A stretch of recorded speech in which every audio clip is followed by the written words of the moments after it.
Naisip mo na ba kung ano ang tamang paraan ng panghuhuli ng isda? Huwag ka nang magmuni-muni. Ngayon ay ituturo ko ang mga hakbang na madaling sundin.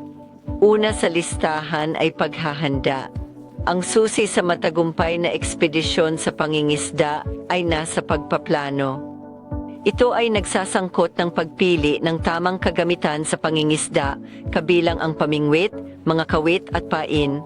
Tandaan, ang iba't ibang uri ng isda ay nangangailangan ng iba't ibang uri ng pain, kaya mahalaga na mag-research sa uri ng isda na iyong naglalayong mahuli.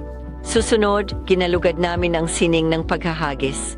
Ito ang proseso ng pagtatapon ng pain hook sa tubig. Ang pagmaster sa pamamaraang ito ay maaaring tumagal ng ilang oras, ngunit sa pagtitiis at pagsasanay, ito ay magiging okay. Ang pagtitiis ay mahalaga sa mundo ng pangingisda. Maaari itong tumagal ng kahit saan mula sa isang oras para sa isang isda upang kagatin. Sa panahong ito, napakahalaga na panatilihing mahigpit ang linya at lagi kang handa. Ang ikaapat na hakbang ay reeling sa isda. Kapag nakakagat ng isda, oras na para i-reel in. Ito ay nangangailangan ng isang maselan na balanse ng lakas at kontrol. Reel in, masyadong mabilis at baka madulas ang mga isda. Kapag masyadong mabagal ay maaari itong makatakas. Ang pangingisda sa sport mahalaga na pakawala ng isda pabalik sa tubig sa isang paraan na tinitiyak ang kaligtasan nito.